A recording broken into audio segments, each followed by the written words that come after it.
You have walked through fire and shadow, and through the jungle of your own making. You were a prisoner, not of chains forged by the people around you, but of the sins you invited into your life. Pride whispered in your ear, telling you that you were already a king before you had earned your crown. Envy poisoned your eyes, making you blind to your blessings. Gluttony stuffed your soul with mirages and distractions, while your hunger for purpose starved. Lust burned away time you will never regain, while sloth lulled you into a coffin of comfort, screaming from the inside, but there was no sound. No one could hear you. You couldn't hear you. Wrath bled your spirit dry, and greed made you bow before false idols that promised everything, yet left you empty. You became Babylon, crumbling within. You were a beast, devouring yourself. You were the silence between the trumpets in purgatory, waiting for judgment. That was not going to define you. Your eternal chains are forever broken. The horsemen have ridden, and with them, you will rise. Take back your life not as a saint, but as one forged in battle with your own demons. Your scars are scripture, your struggle is prophecy. The sins that held you down are no longer masters, but markers of where you refuse to fall again. You chose discipline over sloth, humility over pride, gratitude over envy. You do not kneel before the beast within yourself anymore. You drive it back into the pits of hell. This is your revelation. The old world has ended, and you are reborn from the ashes of your weakness. Your success will not be handed down. It will be carved by the hands of your father, and his blood that runs through your veins. Hey, what's up, Papa?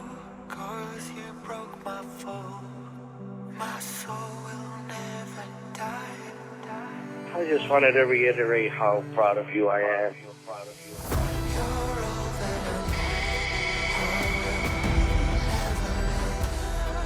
You are no longer the victim of your sins. You are their executioner. The struggle was the fire. Growth is the rising smoke. Success is the sound of the final trumpet, announcing not the end, but the beginning of who you are. The TNA Wrestling World Champion, Mike Santana.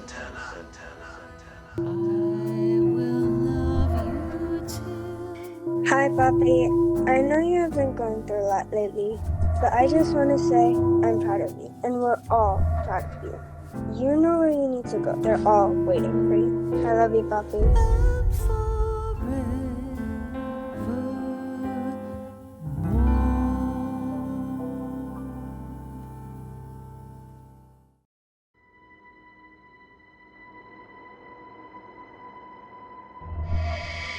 I know you have been going through a lot lately. You were a prisoner of the sins you invited into your life. But I just want to say I'm proud of you. I just wanted to reiterate how proud of you I am. I'm proud of you. You know where you need to go. They're all waiting for you.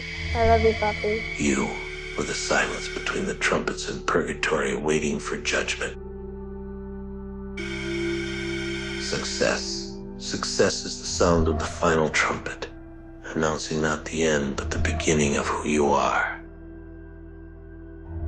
The sins that bound you are no longer your masters, or are they the armor to protect you from yourself? From the silence, something speaks. You are not only destroyed, but have been remade. The kingdom of your ruin has fallen, and from the rubble you must rebuild your foundation.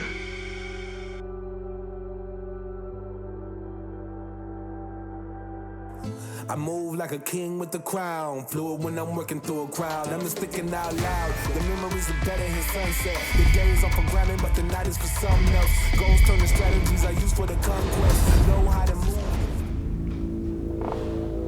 Back in the day, it was me, the Spanish announce team, Divine Storm, Homicide, and Key. Those names sound familiar to you, right? Well, those group of people, Santana, took the world by storm. We didn't take no prisoners, bro. They said, you guys are too small to be here. You don't look like pro wrestlers. We shut all of them down. We shut all of them up. We proved everybody wrong. We did all that to open doors, bro. For guys like you. Doors wide open, Mike. For you to let someone come in and disrespect us like that. You invited us to Slammiversary, Mike. Me and Homicide, front row. You're the man on TNA. We saw it. I was so happy, man. Proud of you. We watch. We see you, give you love. You go sit down. We watch the match. Match ends. Something's weird about this picture, Mike. Because me and Homicide, we look at each other like, what just happened? You know what just happened? Because I know, Mike. Disappointment, bro. Disappointment. Disappointment. Disappointment. Disappointment. I don't know, you had that fire, but something didn't click. And guess what? I wasted my time. Homicide wasted his time. There's no celebration at the end of that. Again, you're here for not a motivational talk. You are here for the truth.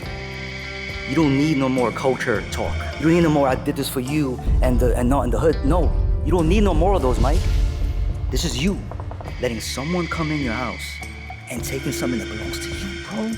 That belongs to you. The road is long and the trail is hard, but we must go on. Forget me. Forget Homicide. Forget SAT. We had our time. Now you have this thing coming up, Bound for Glory. Mike, I'm gonna tell you, and I'm sorry, but guess what? This man didn't wipe his feet, opened the front door to your house, and did imaginable things to your family. And on the way out, he slapped your daughter and on your front doorstep. I am the chosen one. Put my life on the line. I'm willing to die. You know what to do, bro. You understand me, Mike? No more of this culture thing, Mike. One more thing I'm gonna tell you. This isn't about us. This isn't about your family and friends. This is not about your daughter. Bro, you can't do this for your pops if you don't do this for yourself. You already know what to do. I ain't gotta yell at you. Once you get that title, everything fall back in order. The way it's supposed to be. Let that burn, bro. Let that burn deep. You give Trick all that pain, bro. You're not losing again. You know that. Go get that title, and you bring it back to us. Bring it home. Bring it home. Bring it home. Bring it home.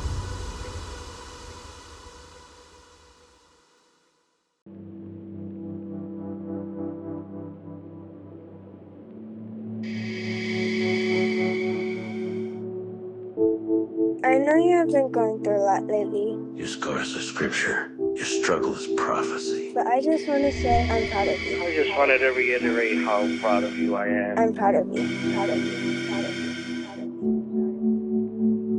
You were the silence between the trumpets in purgatory waiting for judgment. You became Babylon crumbling within. You were a beast, devouring yourself. You do not kneel before the beast within yourself anymore. You drive it back into the pits of hell. Success. Success is the sound of the final trumpet, announcing not the end, but the beginning of who you are. The TNA Wrestling World Champion. You know where you need to go. The kingdom of your ruin has fallen, and from the rebel you must rebuild your foundation. You know where you need to go.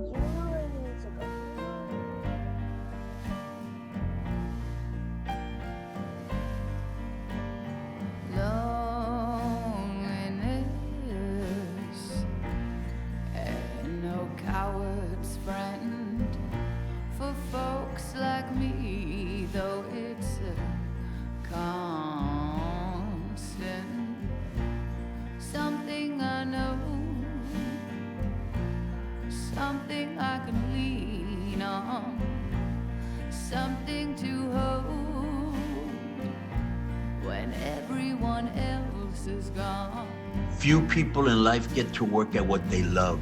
Fewer get to chase their dreams. After 17 years of grinding, traveling, wrestling hurt, fighting demons, and making so many sacrifices to feed your family, this is the culmination of all that hard work. Promising your daughter she would never see her dad drinking again, and deciding to be a role model when it's so much needed in the Latino community and Puerto Rican communities, especially when you see stuff like what's happening to our Boricua treasure, Bad Bunny. There's never been a Puerto Rican TNA world champion. Being the first, Santana is making history, which is what you're all about. And having your name with the greats like Pedro Morales, La Familia Colon, Savio Vegas, and Latino role models like Ray and Eddie. Because now you have a higher calling, not like this scrub crumb cake Trick Williams. He's only worried about the superficial, money, girls, the nightlife, what I call the trap. He's partying, you're standing on business. And at Bound for Glory, it's gonna get serious like a late period. Remember what I told you before, do not follow where the path may lead. Go instead where there is no path and leave a trail.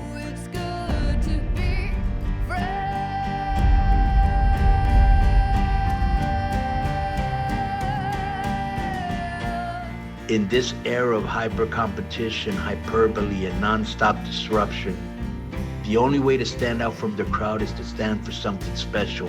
And you have a chance to attain this and not just become a world champion, but a leader, because a leader will inspire a new generation to dream more, learn more, do more, and become more. Our people love you, the fans, they love you. You got something special going on.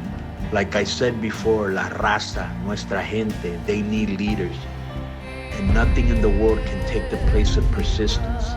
The writer Victor Hugo said, there's nothing more powerful than an idea whose time has come. Santana, your time has come. I've been with you since day one, always believing in you. These people who after a couple of years of being away and you being part of a tag team, you came back alone. They embraced you and supported you, and at Bound for Glory, be no different. Just remember one thing, bro. You're representing PR, BX, Latinos, and your family. Remember what I always tell you, you're like a scarecrow outstanding in your field. I love you, my lucha son, and remember, hasta la muerte y después. Porque recuerda, papi, la vida te da sorpresas, sorpresas te da la vida, ay Dios.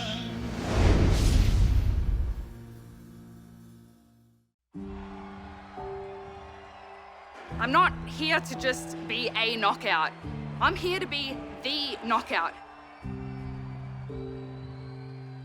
A relentless fury that whispers of something greater.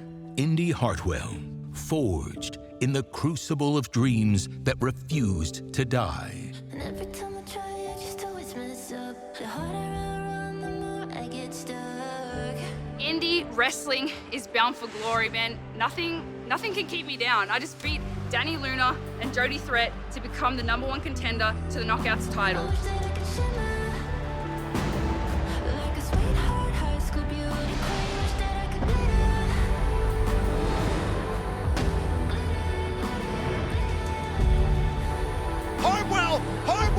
Hartwell's going to Bound for Glory! A journey of silent battles and scars hidden beneath the surface of resilience. She has no ambitions to be just a knockout. She wants to be the knockout.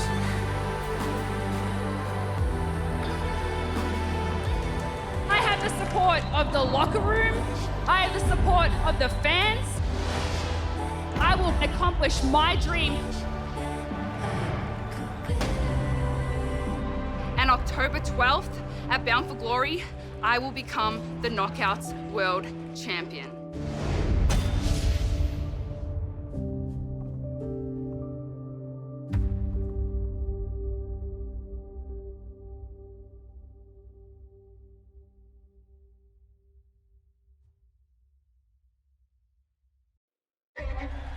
At only 20 years of age, he is already standing on top of a division built by legends like Chris Sabin, the Amazing Red, Samoa Joe, Frankie Kazarian, and AJ Styles.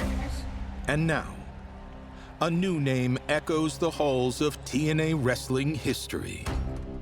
It's been a crazy journey, man, and like I feel like I've almost been on this like spiral event of a couple of years, you know what I mean? Like it started when I got signed in my home country. It's close enough to my hometown, you know, like 2 hours away from Bradford.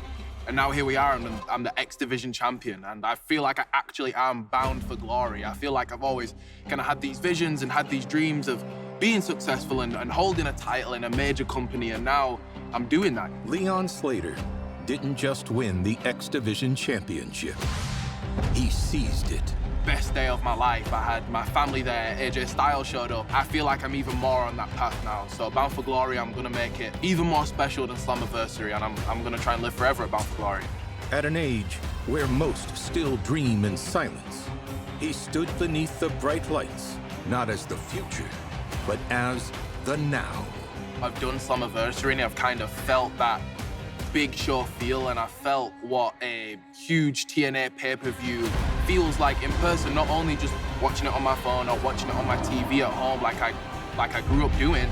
Being a part of it is a completely different feeling, and being in the ring is a completely different feeling. And obviously Slammiversary was one thing, but Bound for Glory is the biggest show of the year for us. It's the biggest show on our calendar, so I'm expecting that feeling to times by 100, to times by 1,000 on October 12th.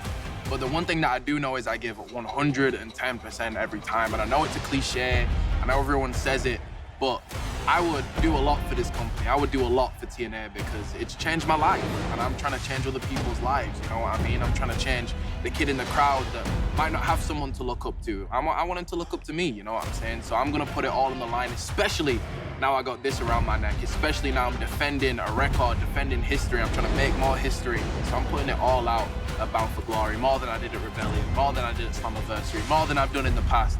Bound for Glory, I'm going to a whole new level.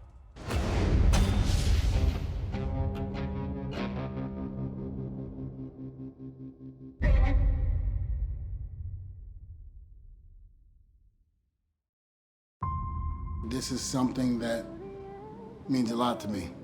Before the championships. You know, to be able to go out here one last time.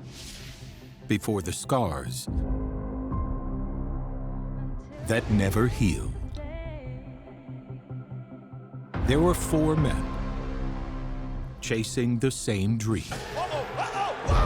Instead, 3D. 2 sets of brothers born in different worlds, bound for the same destiny. My dad's Jeff Hardy, and he does really cool wrestling stuff. From WWF Raw to Madison Square Garden to the chaos of TNA wrestling, they didn't just collide.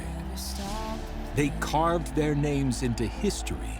Brother Nero. Together. I knew you'd come. They redefined what tag team wrestling could be. Oh, my brother! They turned tables into weapons. Oh, testify! And violence into art. It's amazing to have those shared bonds with people. For more than 2 decades, they've pushed each other to the edge. When you stop moving, when you stop doing what you do and doing what you love. And pulled each other back from it. That's when you start fading away. Rivals. The hardest. Brothers. Team 3D. Survivors. The TNA World Tag Team titles. And now, at Bound for Glory, there is no tomorrow. No more unfinished business. They stood out so much, and I was like, man, what if we end up in the ring with these guys one day? No more what ifs. The table has been set. Just one last match. One last war. A legacy will come to a close at Bound for Glory. One last chance to finish this once and for all. Bound for Glory in Boston. This is about sacrifice. It'll be a very special night for everybody involved. Brotherhood and legacy. But for most of all, to me, a special night for you. TNA Wrestling proudly presents Road to Glory. We're going to give you moments and memories that'll live for another 25 years, if not forever. In 1991, when I graduated and made a decision not to go and pursue a football career, I called Johnny Rods in Brooklyn, New York, downtown Gleason's gym, which is known for boxing. I was supposed to be trained by Johnny Rods, but it never happened. But the first day I ever met Johnny, he put me in a wrestling ring, and the show Good Morning New York was filming live from Johnny's school. Some of the greats, Muhammad Ali, George Foreman, Mike Tyson, Michael Spinks, you name it, they were all there at Gleason's gym. Well, my trainer, the unpredictable Johnny Rods, was a retired wrestler at the time, opened up a small area in Gleason's gym, put a wrestling ring and said, okay, here's a wrestling school. And lo and behold, unbeknownst to me and unbeknownst to him, Devon happened to be in the same ring at the same time. I don't remember Bubba being there. Bubba said he was there, but I don't remember. That's the thing. First time I saw the Dudleys was the original ECW. Matt and I would stay up to like 2 a.m. It's the coolest thing I've ever seen. And the Dudleys was like this whole family that was in the original ECW. And Bubba and Devon, I mean, they stood out so much, and I was like, man, what if we end up in the ring with these guys one day? Myself and my long-lost brother Devon did not meet until 1996 when he came into ECW, and me and Devon were arch nemesis. Devon being the righteous brother of the Dudley group, with Bubba being the more happy-go-lucky, stuttering, dancing, juggling fan favorite. My brother Devon didn't like that too much, so he tried to set me straight over and over again. The first time I remember seeing the Dudleys, it was sometime in 1998, and I loved that they were carving their own niche out where they were putting people through tables. And then on top of that, I thought they really worked hard and they busted their ass. And I also thought it was something very riveting whenever they would do flaming tables. They really did things that hadn't been done before. They really were thinking outside the box. I think Bubba and I found our chemistry as time went on. We had a great time back then. I mean, ECW, I tell you, there'll never be a place like that ever again. I mean, the camaraderie between everybody, just the overall specialness about ECW was just incredible. Fans loved me in ECW. Fans hated Devon in ECW. And he was constantly bullying me and beating me up. And in fighting one another, I realized that there was something that me and Devon had that the both of us didn't have with any of the other Dudleys. A certain in-ring chemistry. We always wanted to go to WWE. At one point I had cold feet and I was like, no, I'm not going.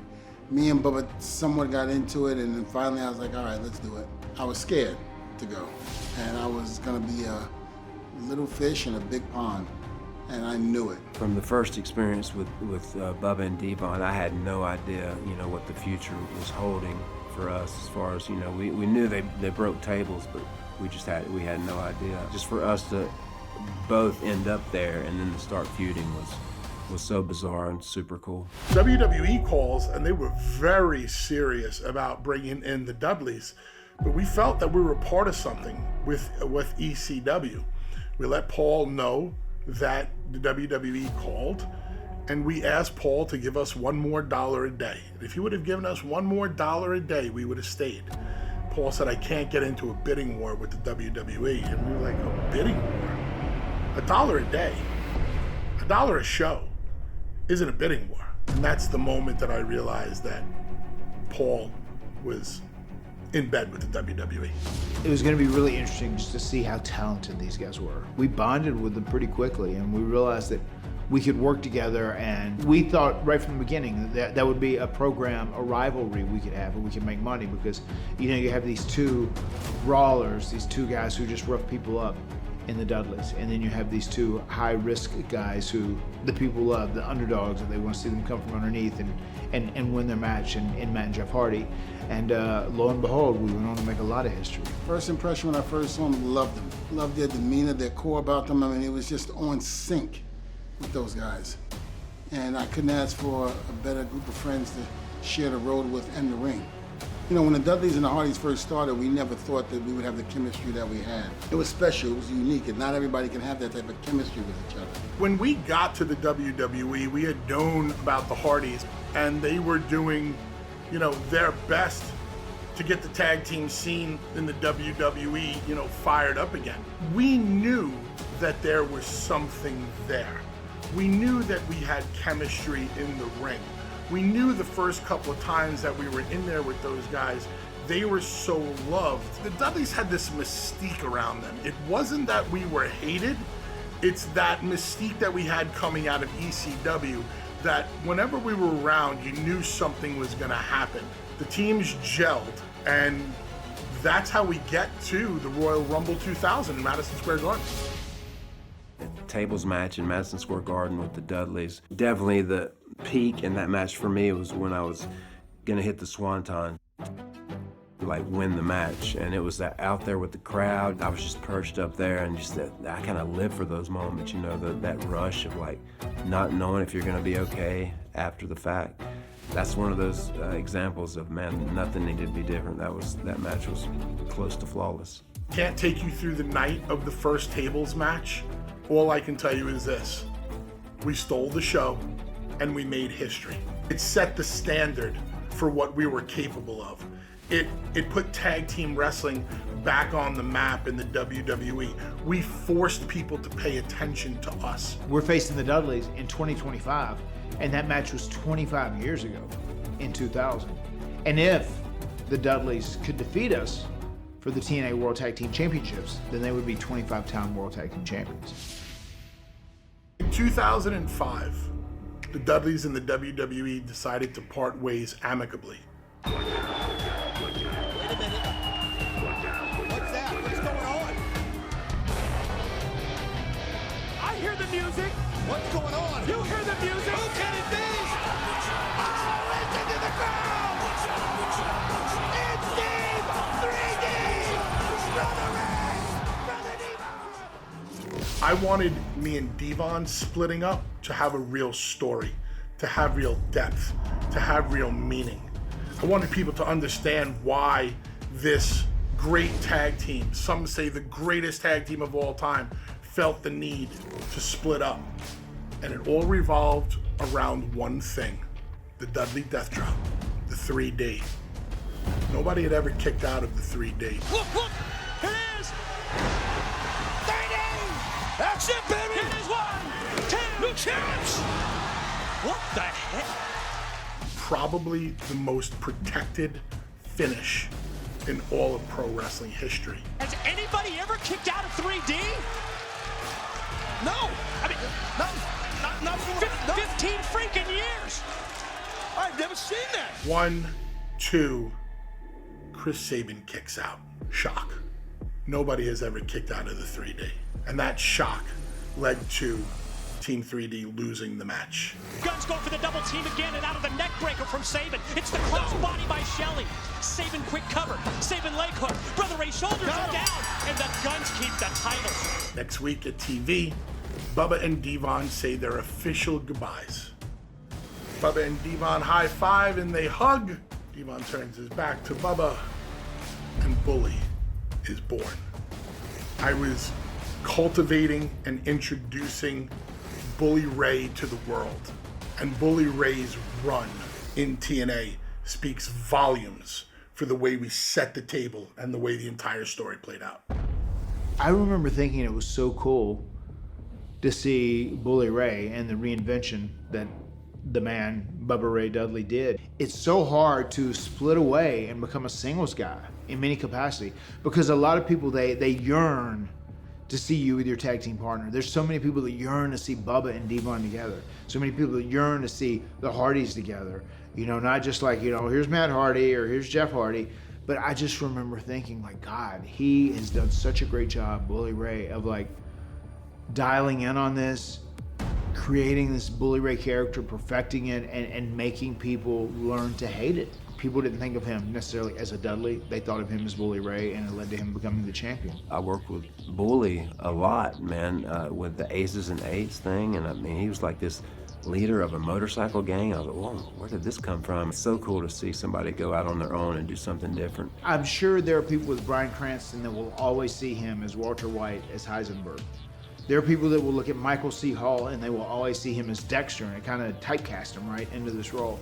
I've always been appreciative, I think, of that, because it always gives us something to do. It's always something that is exciting. Even when Jeff and I split apart, whenever we had these individual solo runs, I know it's going to be even bigger when we come back together. The legacy of the Dudleys is this: we're the most decorated tag team of all time. End of sentence, period. I got 4 boys, older. I got my 2 daughters and then my youngest son. So they don't really know what's going on, but the older ones do. You know, so I have to try to plant the seed in the younger ones that, you know, Daddy made something of himself. You know, he's in history, he's Hall of Fames, you name it, Daddy did it. And you can only go so far with that before the kid goes, okay, Dad. And we want our family and friends and people that were there with us since day one to know that it wasn't easy. That handshake between 2 men, between 2 athletes, in this case, these 4 legends, that means more than ink ever can. These 2 teams went out there and created history like no other. What are you expecting to see on this big last match? What are you expecting? That I wish that I can go with him on stage, and I think it's gonna happen.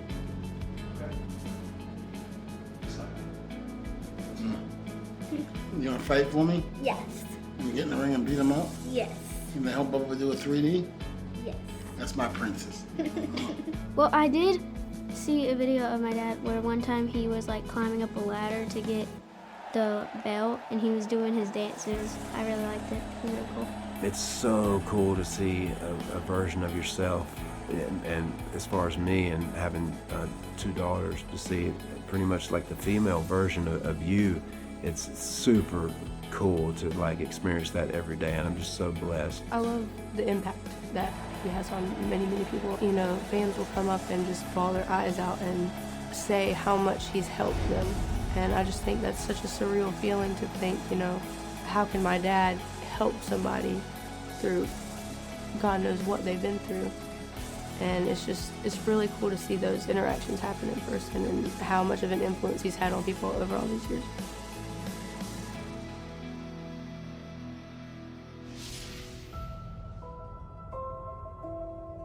The arena waits in silence. A storm swelling in the air.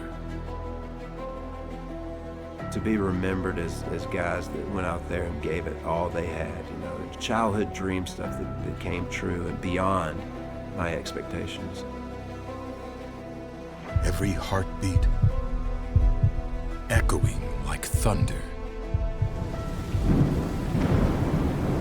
I couldn't tell you what the emotion will be like before, during, and after the match, because then that would be planned emotion, and I despised planned emotion. No hesitation. No second thoughts. Only the weight of destiny pressing down. Every step toward the ring. Every breath before the fight. It all leads here. For the people that are diehard fans, for their fandom, it's the end of an era.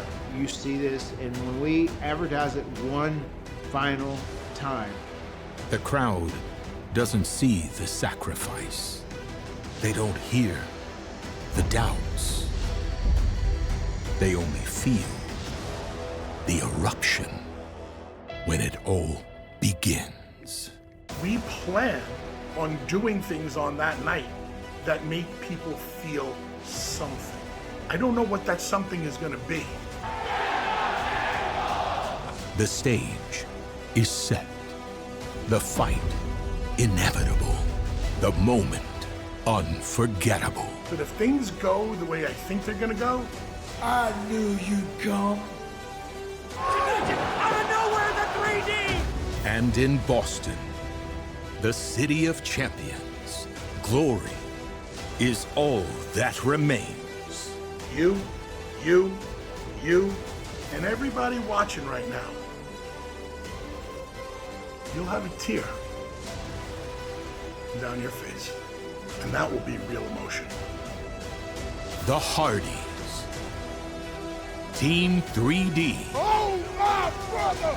That's the fire!